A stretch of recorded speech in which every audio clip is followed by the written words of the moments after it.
Hey, I'm John. And I'm Becky. And this is the We Are for Good podcast.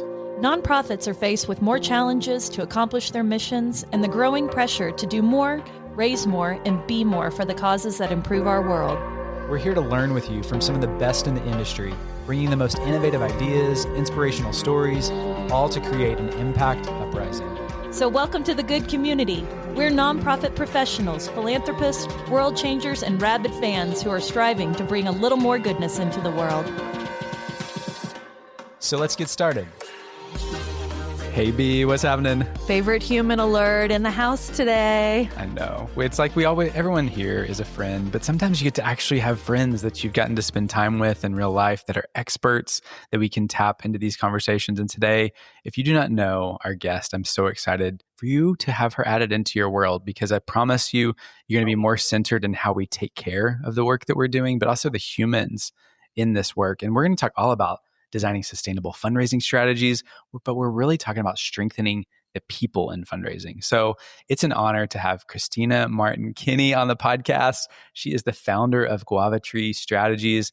And I mean, Guava Tree really works directly with nonprofits to design sustainable fundraising while also strengthening people. So this is kind of like core to her DNA. She's also one of our incredible hosts and organizers behind Impact Up in DC. And friends, the only way this movement has grown is because of people like Christina that raise a hand that say, I love community too. I want to lift a banner in my city and just keep showing up for people. And so we got to meet Christina back at Impact Up Hold Fast in person. And it was just such an amazing space to be with fellow social impact professionals that just believe in something better together. And so today we're drawing on both her experience from being in-house and consulting roles before launching Guava Tree. And she's going to talk a little bit about that fundraising success requires more than just a one-size-fits-all. There's no magic bullet here. She's also a recognized thought leader. So I want you to multitask, friends. I want you to go find Christina on LinkedIn because your life is going to be changed. She challenges the status quo. She starts really bold conversations and saying the things that some of us are thinking, but maybe we're not brave enough yet to say it out loud. Christina is stepping into these conversations on the daily. And so we are so excited to have you in our house today, my friend. Welcome to the We Are for Good podcast. We're just a little excited you're here. Oh, thanks, John. That was such a great introduction. And Becky, I'm so excited to be here. You guys are amazing. And I'm so happy to be here. Well, it is an honor, my friend. I don't think I gave your bio really justice. I would love for you to connect the dots of maybe some formative experiences from growing up that led you into this amazing work you're doing today. Tell us a little bit about you. Yeah, thanks, John. I think I was always going to go into social impact work. My parents are both immigrants. My dad came from Cuba, my mom from the Dominican Republic. Both of them came to this country leaving behind a lot of things, not necessarily for choice. And, my grandfather on my mom's side he was a politician and he was imprisoned by the Dominican government because of his political thinking, because of his political leanings during the time of a dictatorship. And when he was released, that's when they came to this country. And he just had such a passion for freedom of speech, thought, and just doing good in the world, right? He used to say that I was going to be his president grandchild. And while I don't have political aspirations, social impact just really felt like the right fit. I started college as a theater major and I was in a production my first year of college that was really about social impact and social justice, and ended up changing my major and really just more intentionally going into this work. And so I spent my junior year abroad in London and I was doing an internship. It was more of a work study than an internship. And I was hired at an NGO, Women for Women International. And my role was to support the executive director who had just been hired to open a UK office. So it was just me and her. And I learned everything, right? I learned so much. It was such a transformative internship about international fundraising and NGOs and communicating with donors. And I really, because it was just the two of us, I really got to do everything. And that was just like, this is what I'm meant to do.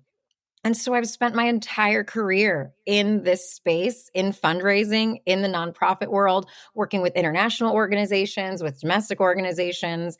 For a while, I was doing some grant writing consulting for a DC-based consulting firm, and I carried this portfolio of international human rights, humanitarian organizations, and political advocacy, democracy organizations doing all kinds of work from voting rights to fighting against predatory lending, paid leave, affordable and accessible childcare. And so those are sort of my hats, right? Is really my entire experience has been in some kind of advocacy, making the world a better place, whether it's firsthand providing direct services to people in other countries, or at the legislative side and really trying to move the needle on politics. And it has really been a joyful career. It's had its ups and downs, which we'll talk about.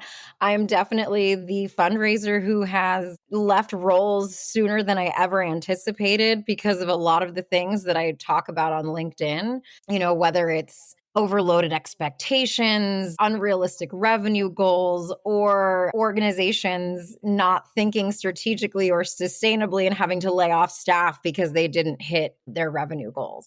And so there was a point earlier this year when I had been at an organization for exactly 1 year when, because of not necessarily political funding cuts, but it was sort of the writing on the wall was there that as a political organization, I was in-house, I was their director of development, they were not going to do well under the current administration. And so the organization shut down. And I had only been there for a year. And I could not bring myself to go through another search. I just couldn't do it. I was tired. I had a newly turned 2-year-old. I was burnt out. I was really lucky to have severance and to be able to just take a minute. I literally took a month off and I didn't do anything. I didn't think about work or searching for a job or anything. And then I started talking to people that I was meeting on LinkedIn and building connections. And I started thinking about how much I loved my grant writing consulting work.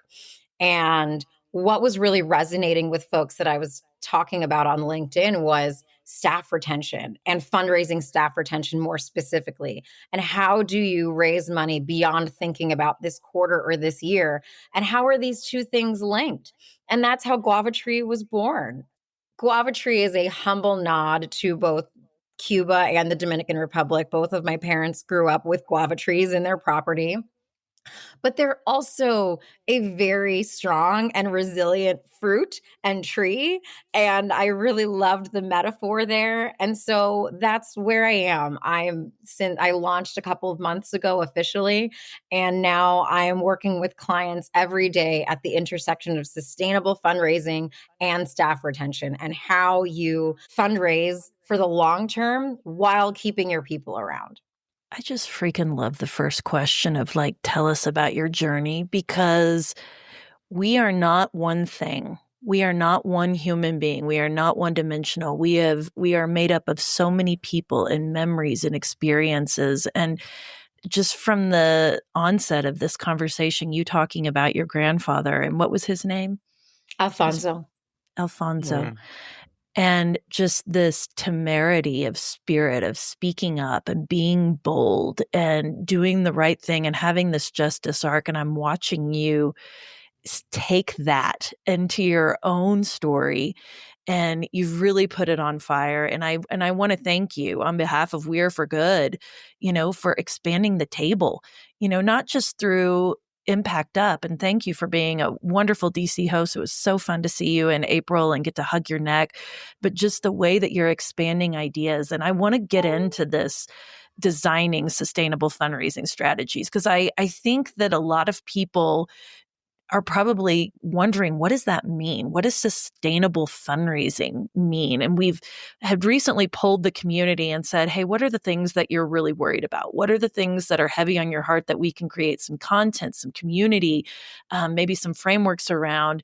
And this concept that you have really wrapped your entire brand around, I feel like is something that is so of the now. So talk about what sustainable fundraising means to you, And why is it so critical and of the moment for nonprofits today? Yeah, I'm so glad you're asking this. I have worked with so many organizations who say, I can't even think beyond this quarter.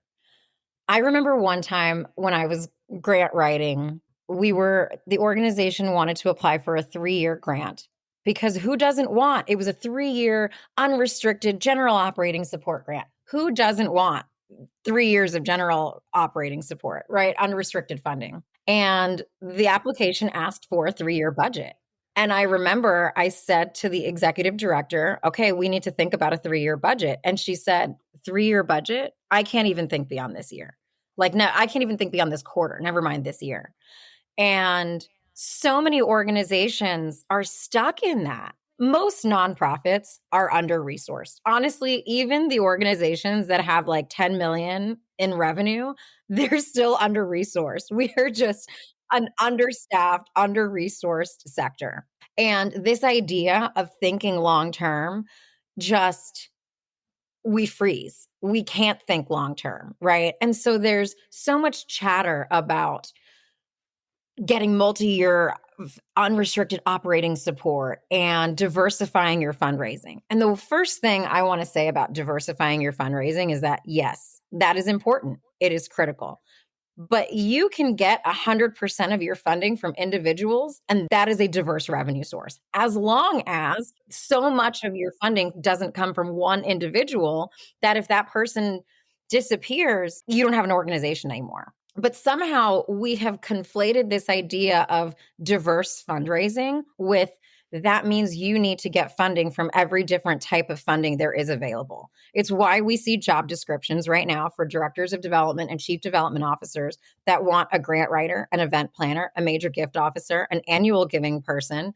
They want somebody to do stewardship and communications and somehow bring in earned revenue, right?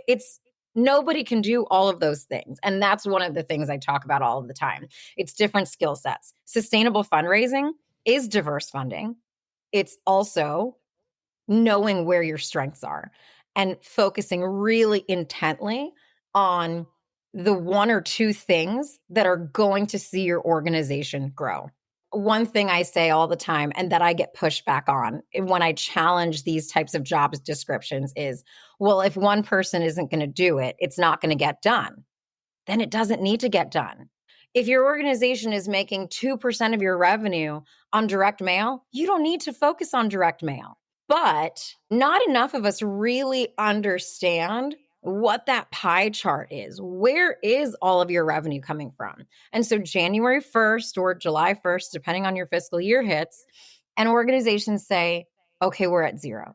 Where's the money going to come from? And so sustainable fundraising is the ability to think beyond this year. And it's knowing where your money is coming from. It's really getting granular and understanding, okay, our two biggest sources of revenue are individuals and grants, right? And last year we started to see some traction with corporate, right? And so it's matching your calendar with your time, right? Or with your capacity with your priorities. So if 30% of your revenue comes from individuals, 30% of your time should be spent on individual giving. It sounds that simple, but did you know that now I challenge this a little bit, but 55% of a fundraiser's responsibilities are on non-revenue generating activities. That's the standard across. I believe it. I don't agree with it, but I believe it. 55%. Now, I don't agree with it a little bit, Becky, because the source that I found that from considered stewardship as non-revenue generating, and I deeply disagree with that. But I remember being a director of development, and I spent 15 hours every single week in internal staff meetings. That does not do anything to raise revenue. And that's where so we can argue about the 55%, right? About what actually counts as fundraising and revenue generating and what doesn't. But I think that stat really jumped out when we think about capacity. So I think sustainable fundraising to go back to the original question, is knowing where your revenue is coming from and how much of it, right? And when you build a plan, this is one of the things that I do with all of my clients is we walk through. I get so granular. What is your donor retention rate? How many individuals gave money to your organization last year? How many were new donors? How many were repeat donors? How many grants did you get? What was the average gift size of that grant? How many events did you do? How much did those events raise? Did you do peer-to-peer, right? I'm a big fan of like marathon fundraising and those kinds of peer-to-peer program, right? And I break down literally every single one of those things and then look at, okay, now that we see this, we have a pie chart. We know where our revenue is coming from. But I look at that like 2 or 3 years in the past. So you can start to see what's moving up, what's moving down. And then you throw some numbers. What does 10% growth look like? What would it look like for our organization to grow at 10%?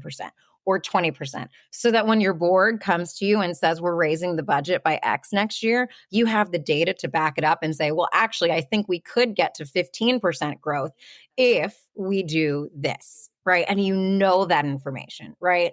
And so many organizations just don't have a full picture of what their fundraising looks like.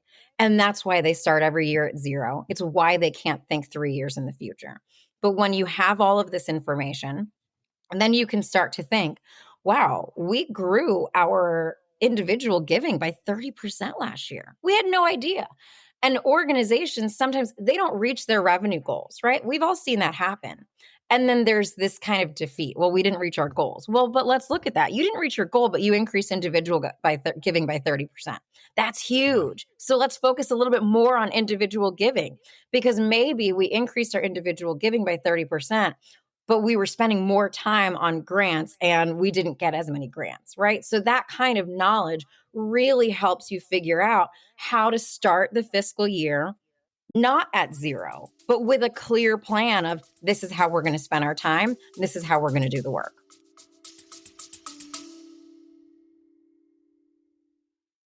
Hey friend, taking a quick pause to share about some of our amazing partners. Meet Givebutter, RKD Group, Whiteboard, and so on. These aren't just amazing partners for We Are For Good, they're value-aligned allies who are fueling and growing the Impact Uprising, and so of course we want you to know them. So if you are looking for a new CRM or a fundraising or marketing partner, maybe an impact strategist or a creative team, we'd love to make a warm introduction for you to one of our trusted partners. They happen to be powered by amazing humans too. You can check them out at weareforgood.com/Rex. That's weareforgood.com/RECS.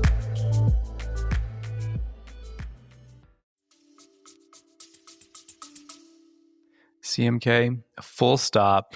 This is so vital. I love that you have said, know our own data, like start from within, know ourselves, know thyself, right? Even to understand our metrics. And I will say, you're taking me back to Becky and I sitting in Healthcare Foundation, that there was this beautiful gala. But when we sat down to weigh out staff time, the amount of meetings we were in, the type of donors that this was attracting, which were transactional and less invested in the mission, it just didn't make sense. Like, it was taking all of our time and it wasn't leading to where we needed to grow. Like, it gave us a path to actually sunset an event, and not just to do it callously, but to do it with data and intention. And this is why this makes sense. And our leaders leaned in that moment, even though it was highly disruptive to say, we think this event needs to go away.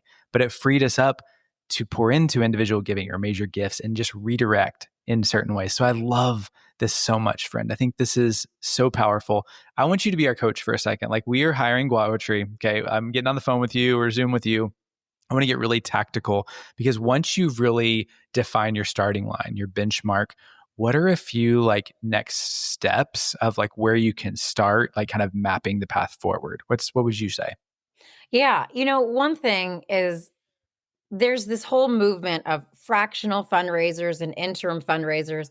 And I haven't really owned either of those, because I want organizations to hire me when they're in transition. Your fundraiser just quit, or you have a new ED coming on. Whatever that transition looks like, you need to take a pause, and we're going to work together so that your next fundraiser, director of development, executive director, whoever, is actually set up for success instead of spending their entire first year trying to figure all of this out. So like I said, the first thing I do is we get really, really granular. We look at all of your data. And, I said to an organization one time, what is your average major gift? And they said, oh, we don't have major gifts. I said, that's not true. Your major gift might be $100. That's still a major gift, right? And I know that there is a whole school of thought of how we shouldn't label gifts as major gifts. And I believe in calling everybody who's not a major gift level an annual donor and, actually focusing on donor retention and stewardship so that everybody is an annual donor, right? Instead of just treating them as major gifts and everybody else, if we frame them as annual donors, then the goal is to get them giving every year. So I look at what is a major gift for your organization. Okay, so how much did you raise from people who gave that average threshold and above last year? And how much do you need to raise this year? And then you can actually see, well, our budget was this last year and our budget is this next year. And maybe your board gave you a substantial increase without talking to you, because I've been there, without so real understanding the fundraising, right? So instead of panicking, let's think about how you can actually get there, right? Maybe they gave you a 30% increase, right? What makes sense? Maybe that's a 10% increase in major gifts. Maybe that translates to only getting 5 more major gift donors or getting 5 major gift donors to increase their gift, right? It's about breaking down everything so much and so simply that it starts to be an easier picture. People think fundraising is so hard.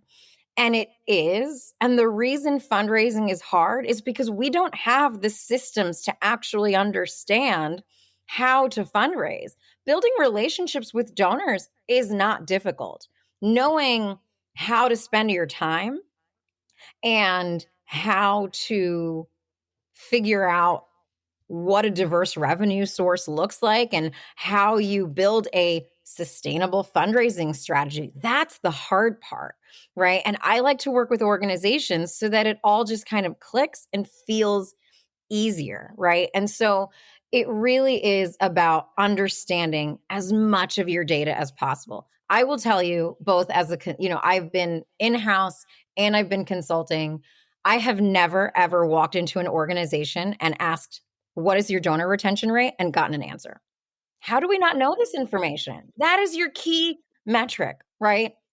Because once you know that, you know where you need to focus. But we want to focus on acquisition.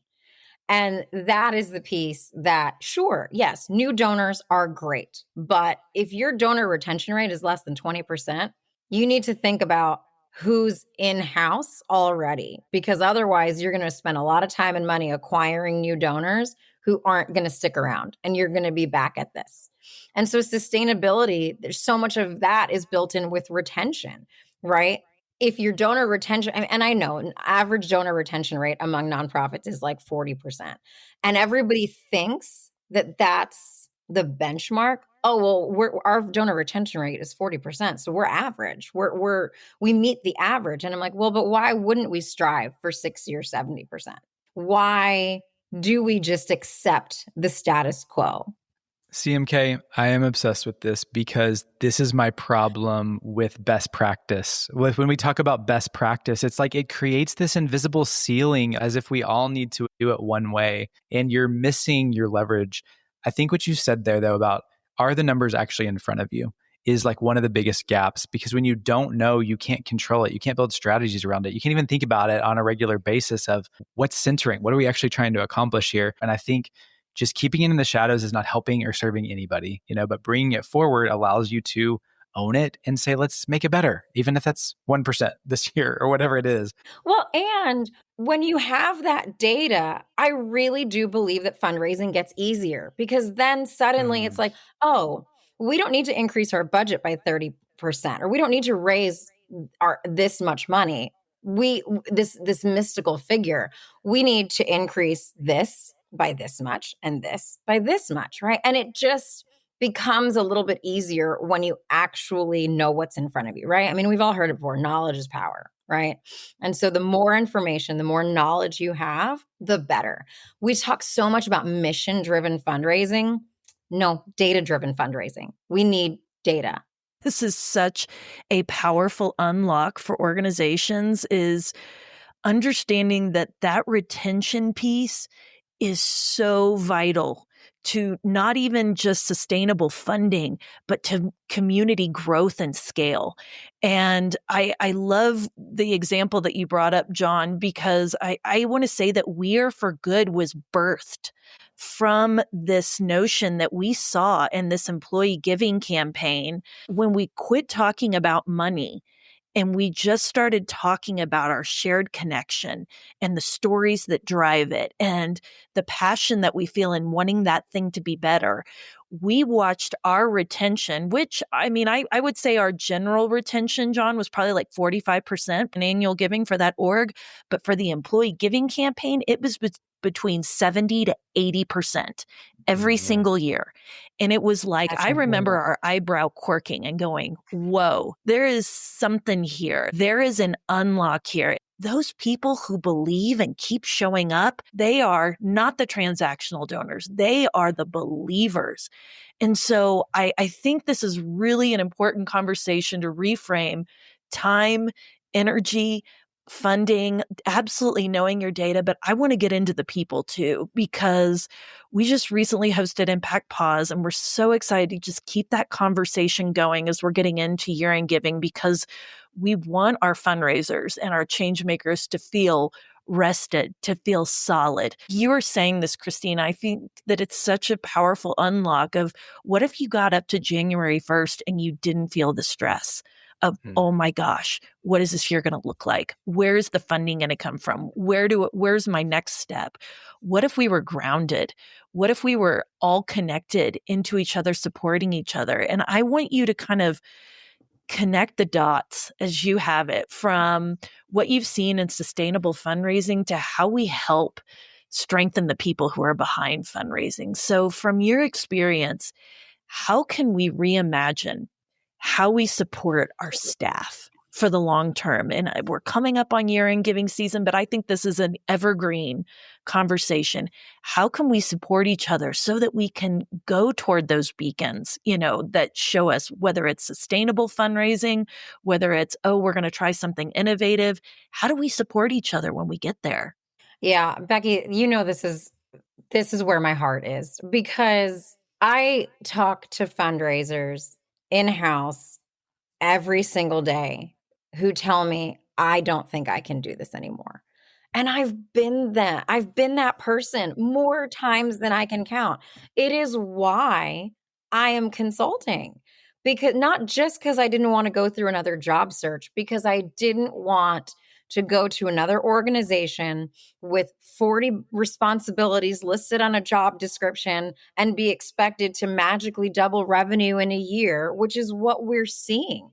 And so much of that, it starts with our job descriptions. It starts with what we are expecting people to realistically accomplish. And you can have somebody who's been in-house for 7 years, and you can do this exercise, right? You need to figure out everything we just talked about. What are the 2 areas that are really going to move the needle for your organization? You can only pick 2. And that's what your person should be focusing on. Everything else, it's either not a priority or you've got to find a way to outsource it. I mean, I did an exercise. I went through I clicked on the first 15 job descriptions that popped up on LinkedIn for director of development. I don't even know what these organizations were. I just looked at the first 15 and I listed out the average number of bullet points. And it was over 20, I think. And some of these responsibilities were what I said this before, right? To basically be an entire fundraising department as one person. And people will say to me, well, but if you're a director, you're overseeing all of those activities. But I've been a development team of 1 more times than I can count.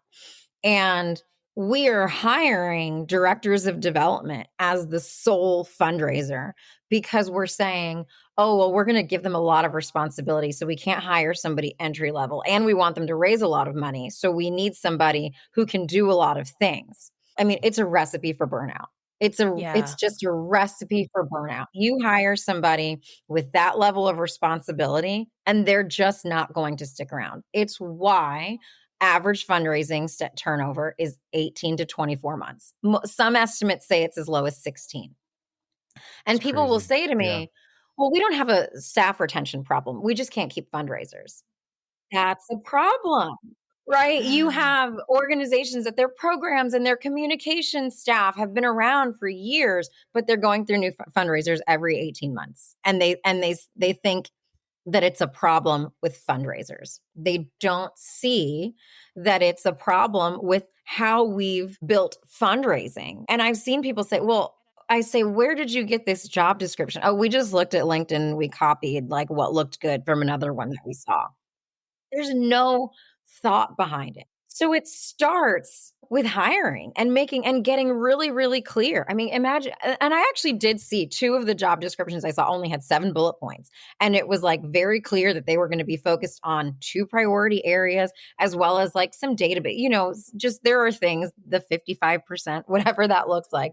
There are all things, it's not that your fundraiser can only be responsible for 2 or 3 things, but it's what are they actually carrying? If you want an annual giving person who's going to be talking to donors every day, and then maybe they shouldn't also be writing grants because those might be 2 different skill sets. Or if you want a grant writer, they probably shouldn't also be responsible for planning events. It starts there. It starts with getting really, really clear. And again, I'd say even if you've already had somebody on staff for a while, sit down and say, you know what? You're probably doing too much. We want you to only focus on this, right? And then from hiring, I argue it goes into onboarding. What does it actually look like? The number of fundraising staff, especially in an increasingly remote world, who have never seen their programs in action is insane to me. I did a poll on this on LinkedIn one time, and it was something like 70% of people who answered the poll have never actually seen their programs. Dang. You hire somebody to be a fundraiser in your organization, the first thing I want them doing after they've gotten their email login is seeing your programs. I don't care if you have to fly them halfway around the world to do that. That needs to be built into your budget, right? Belief. They need to see the work that you're doing because otherwise, how do you talk about it? And fundraisers pick up on stories that nobody else really does. I remember I got to see programs in action one time. I was in East Africa and I spoke to a woman who said that she took a bus 15 hours one way to attend this program that we were doing. 30 hours round trip on a bus. And I was like, that's a story. That is the impact of the work we were doing, that this woman spent 30 hours traveling just so that she could experience our programs. And that's not something that anybody would have ever really thought is worth sharing, right? Because when we think of program staff, as much as, as great as they're thinking impact numbers. They're thinking delivery. They're not thinking as much about the experience and how that tells a story. So when we think about hiring and onboarding, it really needs to be from this perspective of slowing down, taking a pause. I'm very on theme here for you guys. And so understanding how we're setting people up to succeed in their roles.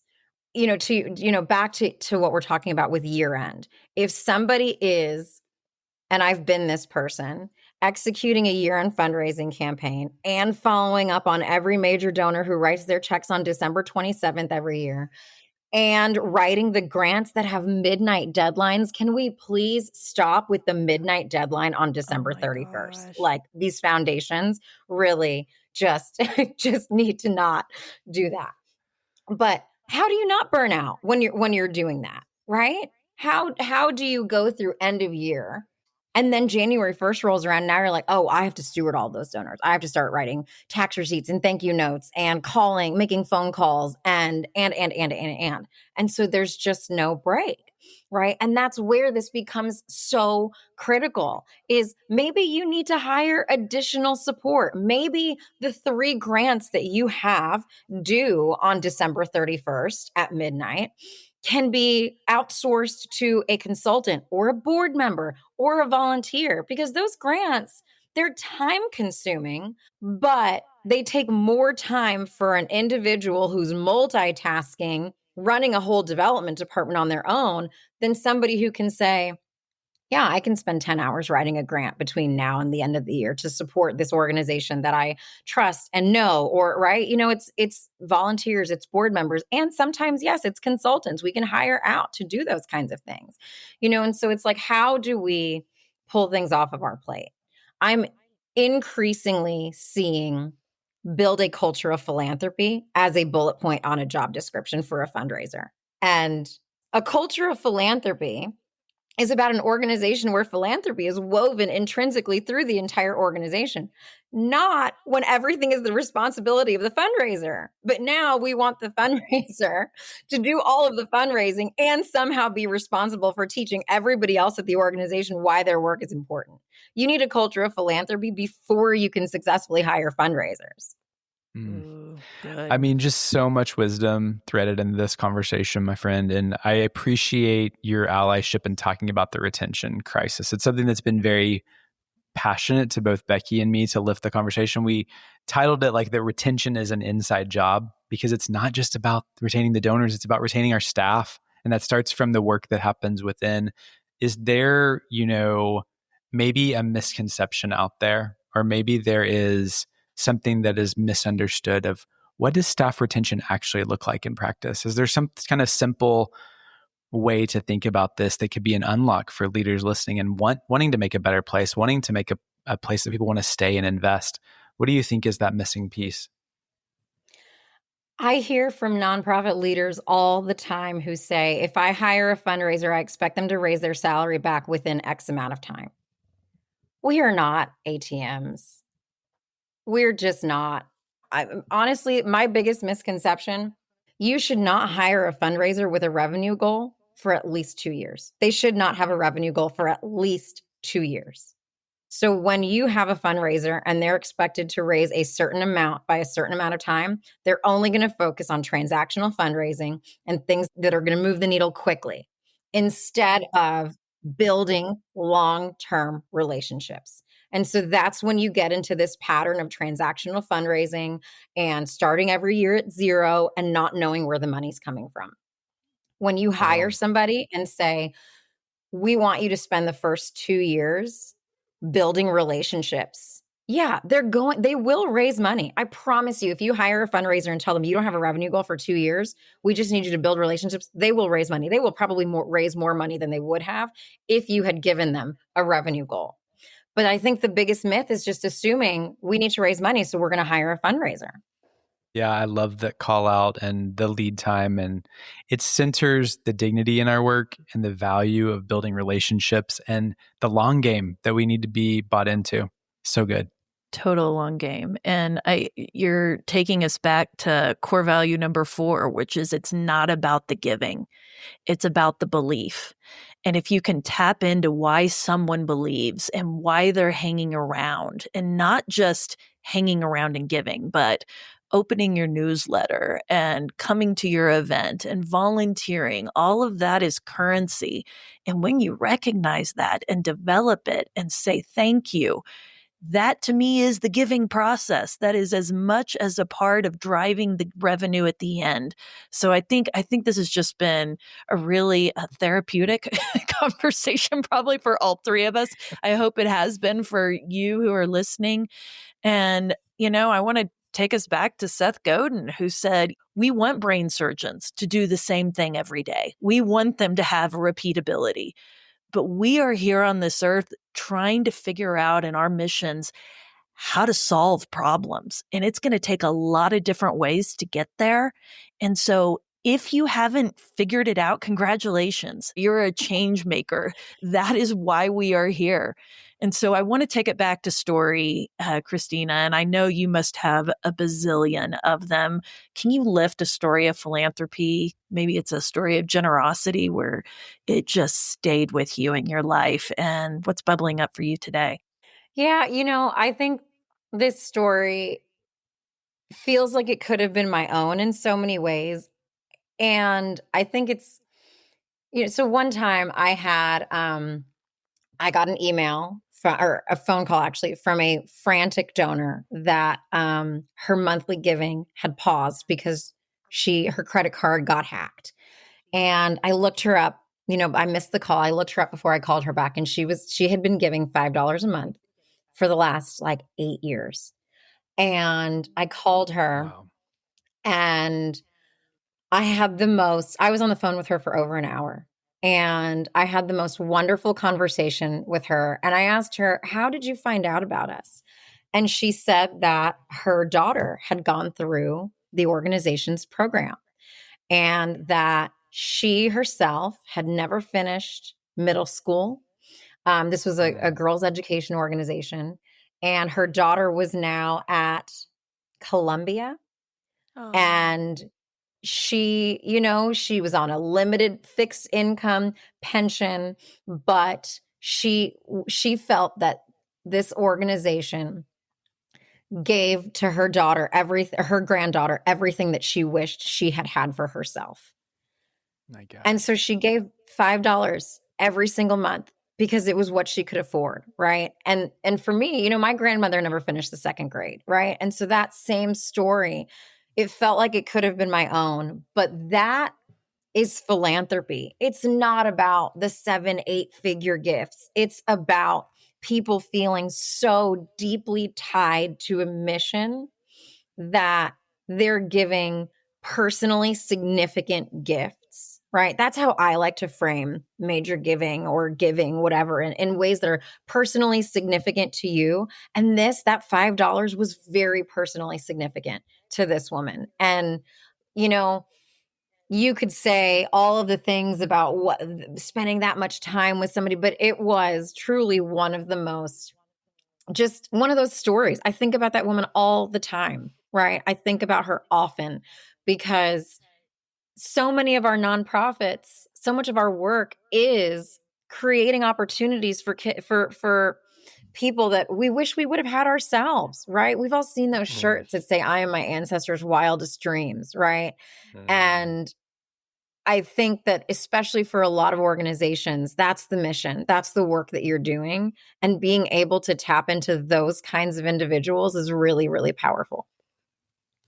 Gosh, I mean, you're gutting us. To me, this is why this work, even though it's hard, even though there's so much limiting belief and so much scarcity and so many things, it's like you come back to the core of it and it's like it's everything, and you get to be part of these stories that really matter to people. And I just love that you took us there. I love that you chose a $5 a month story that has stuck with you. So, Christina, how can our friends listening today connect with you? Yeah, you can find me on LinkedIn. I hang out there a lot, and my website is guavatreestrategies.com. I will also say I have a free resource on my website. It is a 17-page hiring workbook that walks organizations Awesome. through everything we just talked about in this podcast.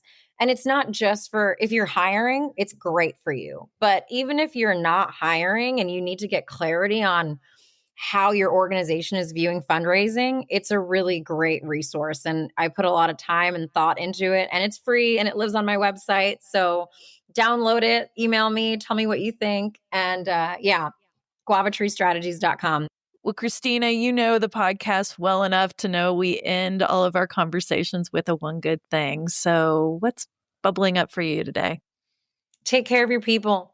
Ask them what they need. That's it. Simple as That's that. it. Simple. It's that It's simple. everything. Yeah. So good. Ask them what they need and actually be willing to listen and hear it and provide that.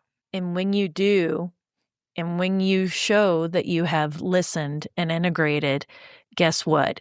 You chip away at the retention crisis that we're facing just a little bit more, because people feel seen, because people feel heard. They feel that their information is valuable and that they have value. So, Christina, we knew you were going to come in here and knock our socks off, and you did. And I just think there is something to being a technician and an expert and giving wise counsel at what we do in this work and reimagining it, but to have the ability for you to bring in this humanness and this awareness that we are all human beings who need to thrive to be able to do this work. To put both of those together, we are just incredibly lucky to call you a friend and ally in this community. Thank you for teaching us so much today.